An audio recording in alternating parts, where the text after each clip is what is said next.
ಮುಖ್ಯಮಂತ್ರಿಗಳಾಗಿ ಅವ್ರು ಆಗಿರೋದಕ್ಕೆ ನಾನು ವೈಯಕ್ತಿಕವಾಗಿ ಅಭಿನಂದನೆಯನ್ನು ಸಲ್ಲಿಸ್ತೀನಿ. ಯಾಕೆಂತಂದರೆ ಇಷ್ಟು ಸುದೀರ್ಘವಾಗಿ ಬೇರೆ ಪಕ್ಷದಿಂದ ಇನ್ನೊಂದು ಪಕ್ಷಕ್ಕೆ ಬಂದು ಇಷ್ಟು ವರ್ಷಗಳ ಕಾಲ ಮುಖ್ಯಮಂತ್ರಿ ಆಗಿರುವಂಥದ್ದು ಅದು ಕಾಂಗ್ರೆಸ್ ಪಕ್ಷದಲ್ಲಿ ಒಂದು ಸಾಧನೆ ಅಂತಲೇ ಹೇಳ್ಬೋದು.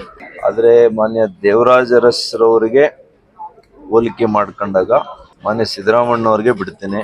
ಅವರ ಆಡಳಿತದ ಪರಿ ಏನಿತ್ತು, ಇವರ ಆಡಳಿತದ ಪರಿ ಏನಿದೆ, ಯಾವ ರೀತಿ ಸರ್ಕಾರ ಅದು ಎರಡನೇ ಸಲ 13ರಿಂದ 18 ಒಳ್ಳೆ ಆಡಳಿತ ಕೊಟ್ಟಿದ್ದಾರೆ, ನಾನು ನೋಡಿದ್ದೇನೆ. ಆದರೆ 23ರಿಂದ ಈ ಆಡಳಿತ ಜನಕ್ಕೆ ಸಾಕಾಗಿದೆ.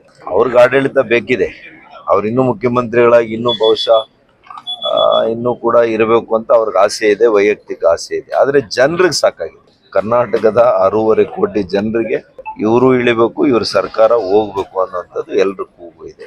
ಅದೇ ದೇವರಾಜ ಅರಸ್ರವ್ರಿಗೆ ನೀವು ಹೋಲಿಕೆ ಮಾಡುವಂಥದ್ದು ಸರಿಯಲ್ಲ. ಮೊದಲನೇದು, ಅವ್ರು ತಂದಂಥ ರಿಫಾರ್ಮ್ಸ್ ಇದೆಯಲ್ಲ, ಸುಧಾರಣೆಯ ಕ್ರಮಗಳು, ಅದು ಇನ್ನೊಬ್ಬರಿಗೆ ನಾವು ಹೋಲಿಕೆ ಮಾಡೋಕ್ಕೆ ಸಾಧ್ಯ ಇಲ್ಲ. ಏನ್ರಿ, ಬಲ್ಲವರಿಂದ ಬಡವರಿಗೆ ಹಂಚಿದಂಥ ಜಮೀನು, ಇಟ್ ಈಸ್ ಹ್ಯೂಮನ್ಲಿ ಇಂಪಾಸಿಬಲ್. ಈಗ ಅಂಥ ಕ್ರಮಗಳನ್ನೆಲ್ಲ ಅವ್ರು ತಗೊಂಡು 20 ಪಾಯಿಂಟ್ ಪ್ರೋಗ್ರಾಮ್ ಅತ್ಯಂತ ಯಶಸ್ವಿಯಾಗಿ ಅನುಷ್ಠಾನ ಮಾಡಿದಂಥ ಒಬ್ಬ ನಿಜವಾದಂಥ ಬದ್ಧತೆ ಇದ್ದಂಥ ಒಬ್ಬ ಹಿಂದುಳಿದ ನಾಯಕ ದೇವರಾಜ ಅರಸ್ ಅವರು. ಅವ್ರು ಯಾವಾಗಲೂ ಕೂಡ ಅಮರವಾಗಿರ್ತಾರೆ. ಅವ್ರ ದಾರಿಯಲ್ಲಿ ಇವ್ರು ನಡೆದಿದ್ರೆ ಇನ್ನಷ್ಟು ಚೆನ್ನಾಗಿರ್ತಾ ಇತ್ತು ಅನ್ನೋದು ನನ್ನ ಭಾವನೆ. ಸರ್, ದೇವರಾಜ ಅರಸ್ ಅವರ ಯೋಜನೆಗಳು ಮತ್ತೆ ಗ್ಯಾರಂಟಿ ಯೋಜನೆಗಳನ್ನ ದೇವರಾಜ ಅರಸ್ ಅವರು ಕೊಟ್ಟಿದ್ದು ಜೀವನಕ್ಕೂಟ.